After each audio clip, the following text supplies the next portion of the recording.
Sorry carbohydrates के अलावा जो है उनको प्रोटीन भी सजेस्ट करते हैं।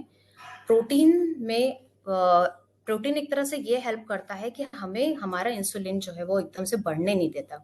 तो इसीलिए मैं आप लोग को एक छोटा सा एग्जांपल देती हूँ। जब आप लोग मान लीजिए नाश्ते में पनीर का पराठा खाएं, तो जब आप पनीर का पराठा खाते हैं तो उसके बाद एकदम से आपने देखा होगा कि आपको भूख नहीं लगेगी बहुत दिनों तक, मतलब बहुत टाइम तक, सॉरी बहुत टाइम तक आपको भूख नहीं लगेगी। आपको ऐसा नहीं लगेगा कि आपने अभी जस्ट खाना खाया है उसके 1 घंटे बाद आपको भूख लग गई। लेकिन अगर उसकी जगह आप ब्रेड टोस्ट करके खाएंगे मॉर्निंग में, तो हमको एकदम ऐसा लगेगा हाफ एन आवर 30 मिनट्स के बाद हमें भूख लगने लगी है। तो हमें ब्रेकफास्ट में या कोई भी मील में प्रोटीन जरूर इंक्लूड करना है।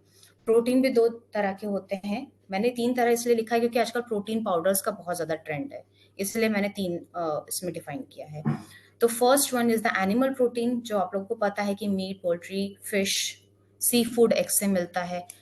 और प्लांट प्रोटीन होते हैं जैसे लेग्यूम्स, सोया प्रोडक्ट्स और सीड्स और नट्स। अब प्रॉब्लम कहाँ कहाँ आती है कि जब हम ये सारे प्रोटीन्स ले लेते हैं, लेकिन हम जो है इम्पॉर्टेंट चीज, हम कोई ऐसी फिजिकल एक्टिविटी नहीं करते हैं।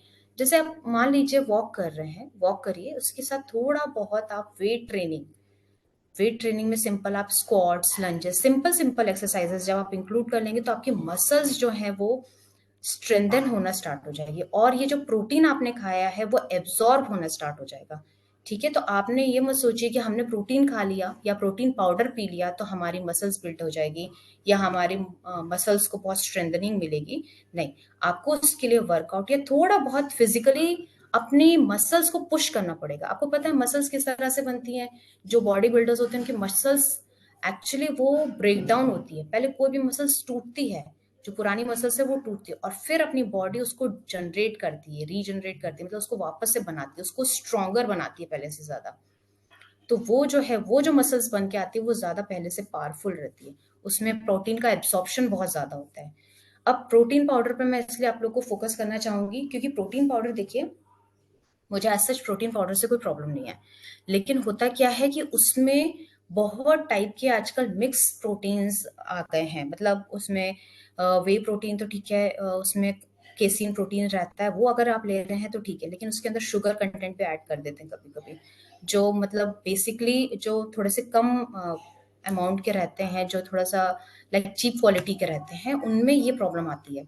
अगर आप अच्छे ब्रांड के लेंगे तो उसमें एब्सॉर्प्शन की भी प्रॉब्लम नहीं आएगी, उसमें आपके कोई भी बॉडी पार्ट्स को हार्म भी नहीं पहुंचेगा। तो अगर आप अपने किसी भी पेशेंट्स या किसी भी क्लाइंट्स को सजेस्ट कर रहे हैं तो आप उसका लेबल जरूर देखिए कि आपने कौन सा प्रोटीन उनको सजेस्ट किया है, वो जो ले रहे हैं वो सही है कि नहीं, उसमें कार्बोहाइड्रेट, सैक्रिन।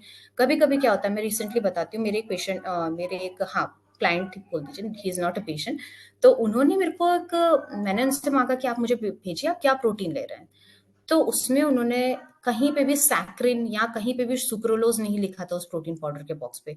बेसिकली तो मैंने कहा ठीक है, मैं थोड़ा सा चेक करती हूँ, थोड़ा उसके डीप में गई।